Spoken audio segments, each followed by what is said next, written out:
Okay, let's move on here. We should spend a lot of time here because this is one of the most important stories in the country, and it is one of the most dramatic institutional state failures I've seen since what? A year ago, in the last time that we had a big COVID wave. I really can't get over it. I have so many friends right now who are suffering, so it is personal. But let's go ahead and put this up there on the screen, which is that New York has broken its record for single-day positive cases for a second consecutive day. That was the city of New York. It was the same situation here in Washington, D.C. We're talking about tens of thousands of new cases. Now, as I've said previously, cases don't necessarily matter, but what does matter is the way that we have the state capacity to deal with this. And I cannot tell you, anecdotally, how many stories of complete desperation that I've heard of people who want to go home for the holidays. They suspect that they might have Omicron or COVID, and they decided they wanted to go out and get a test. So, okay, let's say you live in the city of New York and you want to go get a test. Let's put this up there on the screen, please.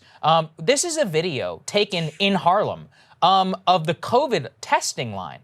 Just stick with this. As we can see, it stretches for blocks and blocks in the middle of the rain. People who are waiting, masks on, they're paranoid, they don't know. Anecdotally, I know people who have been tested recently in New York City had to wait 2.5 hours in line a couple of days ago. Jeez. The city of New York was supposed to give them results in 24 hours. 60 hours later, they finally received their test. What is this? May of 2020? This is a complete failure, Krystal, of the federal government, because here's what has happened. We pushed mass vaccination and boosters. And once again, mass vaccination and boosters are great. Mass vaccination has reduced hospitalization and death to a level that we haven't seen in a long time. We may have a record number of cases right now, but the hospitalization and death figure looks almost like it was like, a year and a half ago or something. But that does not mean, and this is part of the problem, we've not been honest about the prevention around breakthrough infection. Mass vaccination is not going to stop widespread COVID. And so we have two problems right now. Number one, we don't have accurate testing infrastructure. People right now, all across this country, are trying to go to a CVS and buy a rapid test. Guess what? Can't get one. Complete shortage. Why? Biden administration and the FDA have made it impossible. A second thing is therapeutics. Dr. Peter Attia, he's a podcaster, but he's very, pro-vaccination, all of that. He put out a video over the weekend where he actually has been prescribing fluvoxamine to a patient that had COVID. And look, I'm not a crank for talking about this. This is like level 1 qualification in terms of its use as a therapeutic. And a CVS in California refused to fill it because they said, oh, it doesn't meet the official protocol. It's like, whoa, so now you are in the business of deciding? It's a freaking doctor who is the one who's prescribing it to you. We have no widespread availability of therapeutics or even of recommendations, treatment protocol on therapeutic for at-home COVID. And we also don't have an ability for people to have tests. We have left our population in the lurch. We are now currently on the midst of a wave of the likes we have probably not seen in a long time. You shouldn't worry too much because, look, most of you, 99.9% of you are going to be fine, especially if you've got the vaccine. And unless you're old, obese, or have a comorbidity or something, you're probably okay. And yet we have the total failure of the state right now. And it's just, I don't know. I really can't but keep coming back to it. It's caused immense disruption. New York Times wrote this up. This is anecdotally, again, what we're hearing, which is that in major cities all across the country, offices are shuttering, holiday parties are dimming. We are seeing soft lockdowns all across of offices, of restaurants, some moving to takeout, staff getting COVID and more, and the chaos that has been unleashed without the support from the government. We've essentially left people completely on their own. It's a horrible situation. And the cases just continue to rise. And we don't have the official number yet for today, but it's very likely it's going to break the next record because it's been the weekend. So yeah, that's right. I mean, I was looking just yesterday at the case numbers in New York City over, how they do like the rolling average over 14 days. So cases are up 194%. Hospitalizations are up 48%. So still rising, but not nearly as rapidly as the cases because you have a very highly vaccinated population in New York City. And I do want to just implore you guys, if you're not vaccinated, please do that because then you don't really have to worry about Omicron. You may get it, you may not feel great, none of that is fun, but you're going to be at tremendously lower risk. So please consider getting vaccinated if you have not yet done that. But we should also point out, look, it's not just New York City. I mean, here in D.C., it's everybody. Yeah. Massive we have lines. 2-hour lines here as well. You know, out where I live, driving into the city, huge lines because there's this massive testing shortage. And it really is completely inexcusable at this stage in the pandemic that you would not have the testing capacity that you need. And this is something that's been a failure from the very beginning. Yeah, it was a big problem under Trump, too. In the early days of the pandemic, remember back when, you know, Cuomo was getting his brother VIP access to a test, you couldn't get a test. Yeah, that's right. It took forever for them to approve and actually have a test that people could do at all. And then, you know, at this point, why haven't we ramped up production? There are calls now for Biden to use the Defense Production Act to make sure that we have enough tests. This is so late Basic in the stuff. game, Should have been though. done on day one. What You are know, doing? Right. Kamala Harris was interviewed by the LA Times, and she said in that interview initially, we didn't anticipate Omicron. We didn't anticipate new variants like Omicron. And then afterwards they cleaned up. No, we anticipated that there would be variants, but we didn't anticipate this particular variant or whatever. Look, it sure seems like they were not prepared for another major spike.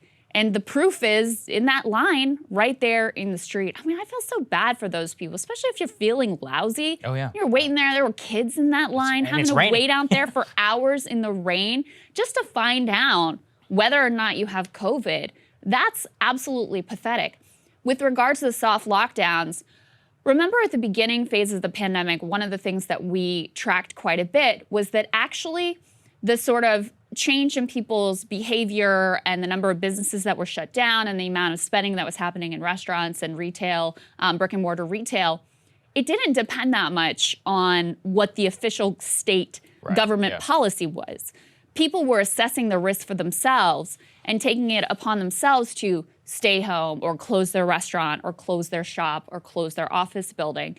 And that's kind of where we're heading now. Biden at the federal level, and you're going to see, you know, New York City or San Francisco or other liberal places, they're going to put new policies in place potentially here. At a federal level, Biden seems pretty adamant that they don't want to go back to any sort of full lockdown. I think partly it's because, I mean, they just see the writing on the wall in terms of his approval ratings. There's not an appetite for it. And also they don't want to pay people to stay home again. That's another issue here. But are you going to see these, what you describe as soft lockdowns, where things start to shutter, you know, people just voluntarily start closing shops, stores, restaurants, all those things? Yeah, I think that's where we are right now. There were a few tidbits in that New York Times piece that were interesting. Some of the places that have hosted holiday parties, those have seen them turn into super spreader events, BuzzFeed News being one of them. They hosted a party last week in Manhattan. Afterwards, attendees reported positive test results to the company's in-house epidemiologists. Close contacts were encouraged to get tested.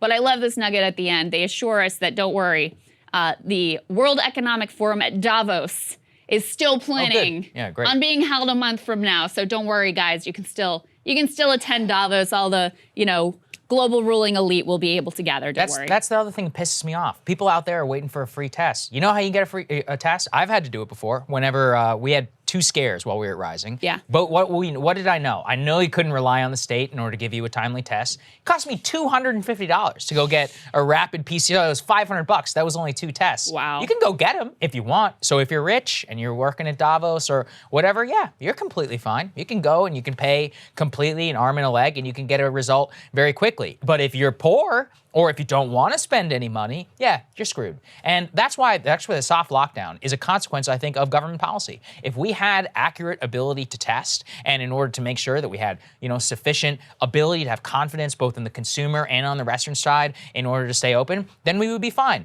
But you cannot buy a rapid test here in the city of Washington, D.C. because of the shortage. And it's both because people are headed home for the holidays and because of a record number of COVID. And I come back to one of the most shameful moments yet of the Biden presidency, when Jen Psaki mocked a reporter for saying, what are we supposed to do? Send free tests to people? In case you guys don't remember, let's take a listen. Look at what we've done over the course of time. We've quadrupled the size of our testing plan. We've cut the cost significantly over the past few months. And this effort to ensure insurers you're able to get your tests refunded means 150 million Americans will be able to get free tests. Complicated though. Why not just make them free and give them out and have them available everywhere? Should we just send one to every American? Maybe. Then what happens if every American has one test? How much does that cost? And then what happens after that? All I know is that other countries seem to be making them available in greater quantities for less money. Well, I think we share the same objective, which is to make them less expensive and more accessible, right? Every country's going to do that differently. And I was just noting that, again, our tests go through the FDA approval process. That's not the... Yeah, she's exactly right. Other countries do it just fine. A friend of mine was just in Kenya, where they have tests available everywhere, short lines, cheap, quick results. In Britain, they're free. Even if you're traveling there abroad, you can literally go to a pharmacy, order them ahead, and you can get 7 a week's worth of free tests if you want. In Germany, you can get them for $1. There is a company who is here in the United States who is selling tests to Europe because our FDA has not approved them. That is how much of a colossal clown show this entire thing is. Our citizens consigned to waiting in the cold and in the rain for 2.5 hours because we are being mocked from the White House press podium at the idea that we might be able to give everybody a free test. You could scrap Build Back Better, spend, I don't even know how much would it even cost, like $15 billion, nothing, in order to do this. Spin it up so that you have tests available at every single like CVS or whatever in the country, you'd have a 65% approval rating. I mean, this is the most basic level stuff, but it is a massive, massive failure. And look, it's only going to get worse as the wave continues. Let's go ahead and put this AP story up on the screen. This is also going to be causing at least some consternation, chaos, eventually going to make it up way to the Supreme Court. Remember that the court had struck down previously the vaccine mandate, the appeals court. A new federal court, a panel, has actually ruled that Joe Biden's vaccine mandate for larger private employers can take effect. That reversed the lower court ruling. That is then likely going to go ahead and make its way to the Supreme Court. But in the interim period, and that's what matters, in the interim, by overruling that decision by a federal judge, the OSHA rule is at least now set to go into effect on January 4. In terms of what the future handles on that, we're still not 100% certain. But that also could go into effect now. Just want to make people aware. It was supposed to take effect January 4th. They now say in this article, not clear when it is going to be put into place. I think it continues to kind of be in a kind of limbo, especially because some of the preparations put on hold. While, this is all being adjudicated, I think you can fully expect this to go to the Supreme Court.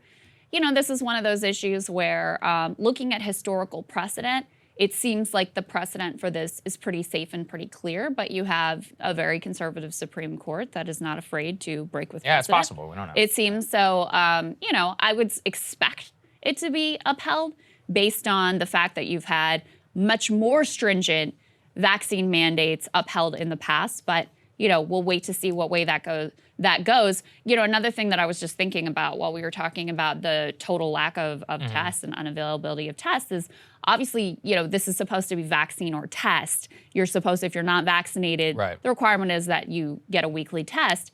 Well, what happens if you don't have enough tests? Yeah, what do you do? Yeah. How does that work then? Yeah, that's a great point, Krystal. I mean, that just shows you, I think, how important of a tool widespread tests are and have been from the beginning of the pandemic. I mean, it really does feel like back to square one, like those early days when you couldn't get a test, they weren't available, there was a shortage of them, and everybody was running around.